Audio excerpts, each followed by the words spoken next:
they may be hovering over you, or you, or you. Welcome back, my ghoulish gang of movie maniacs. It's Mercy's Movie Madness, where we dig up forgotten fright flicks and dust off the cobwebs of horror history. Tonight, we're summoning something strange. I mean, very strange. The undead love child of British Gothic and Hong Kong Kung Fu. That's right, it's time to resurrect the legend of the Seven Golden Vampires. By the early 1970s, Hammer Films, the studio that redefined Gothic horror with Dracula, Frankenstein, and the Mummy, was, well, bleeding out. Audiences were changing. The old school chills of the 1950s have given way to new, meaner horrors, such as The Exorcist, The Texas Chainsaw Massacre, and Rosemary's Baby. Hammer's blood-red Technicolor Gothic looked quaint next to these modern nightmares. To make matters worse, the studio was running out of money, and pretty fast. The once mighty Hammer was now scraping together co-productions and experimenting with anything that might get butts back in the seats. So in a last-ditch attempt to stay relevant, they went east. Enter the Shaw brothers, Hong Kong's legendary martial arts moguls. They were the kings of kung fu cinema at the time, stylish, fast, and wildly profitable. Hammer's idea combined Shaw's action with Hammer's horror. Dracula meets Shay Owen. What could possibly go wrong? Well, everything, actually. Behind the scenes, tensions brewed. Hammer's crew struggled with language barriers, creative clashes, and a totally different filmmaking rhythm. The Shaw brothers were lightning fast. Hammer was more methodical and theatrical. Neither side fully understood each other's style, and the result is a fascinating cultural Frankenstein. To sell the project, Hammer brought back one of their legends, Peter Cushing, as the ever-faithful vampire hunter Van Helsing. Only this time, he's in China, lecturing monks about bloodsuckers. Cushing gives it his all, dignified, weary, still sharp as ever, but you can almost see in his eyes that this is his farewell. It is his last outing as Van Helsing, and he treats it with such grace of a curtain call. If this was the end of an era, it's one hell of a bizarre finale. When The Seven Golden Vampires hits theaters in 1974, it didn't stand a chance. Western audiences found it too campy. Eastern markets thought it too foreign. Some territories even gave it a limited release or shelved it entirely, partly due to cultural sensitivity worries, partly because no one knew how to market it. Was it a kung fu flick? Was it a Dracula sequel? An exploitation movie? The answer was yes, and that was the problem. Hammer tried to ride two dragons at once, and both threw them off. So what's the actual plot of this fever dream? It opens in Transylvania, because of course it does.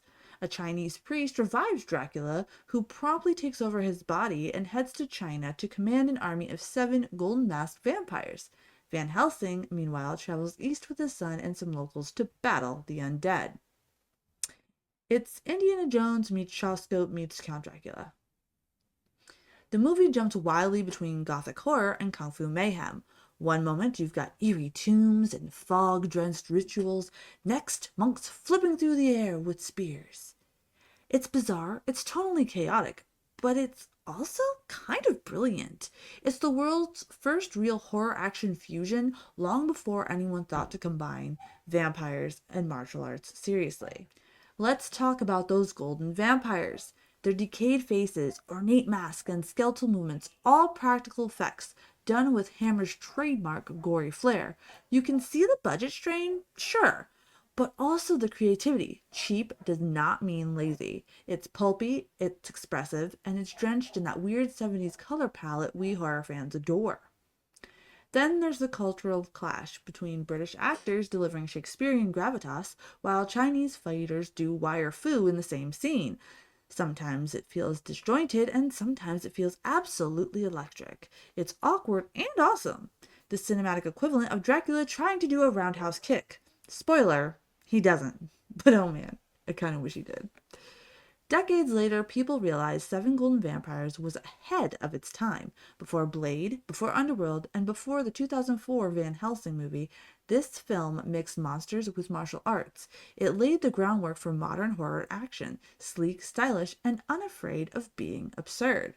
Hammer was trying to survive, but actually accidentally invented a whole subgenre. For years, the movie was lost to obscurity. Then came VHS and late night horror TV. Fans rediscovered it, shared bootlegs, and slowly but surely a cult following emerged. Now, restored prints and Blu-rays celebrate it as a charming, eccentric relic, the last gasp of Hammer's imagination before the studio crumbled. It's campy, it's chaotic, and it's completely unforgettable.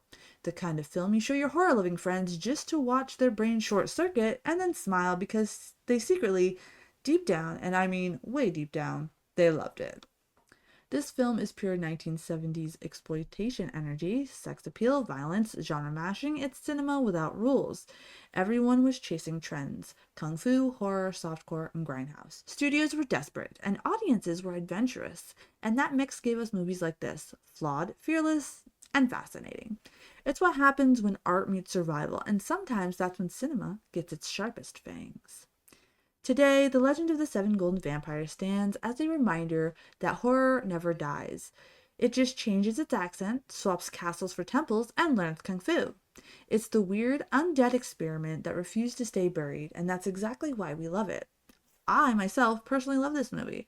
It's one of my Hammer favorites. I admire how even though the two studios had their clashes and everything like that, they still went on to work together the best they could and attempted to blend styles. It's funny at times because there's spots where the styles are obviously clashing, but then there's other times where you're like, this is cinematic gold, and ow, and wow, this is actually pretty cool. Cushing keeping a straight face through this weird script and giving his all was truly the best part of the movie, and it really keeps the movie together. While the storyline is bizarre, it definitely fits the era of the film, where wacky and anything went. I would totally take a crack at remaking this if I had the budget. I don't think it's a total flop the people of Times made it out to be, and I'm totally glad that it finally got its cult status. If you're interested in checking out this movie for yourself, I highly suggest you do, and I would love to hear your thoughts. So, here's to Hammer's Last Stand, where gothic ghosts meet flying fists, and the cinema got a little weirder for it. Until next time, my Fright fans, stay spooky, stay strange, and remember, never underestimate a vampire with a black belt. Have a potato.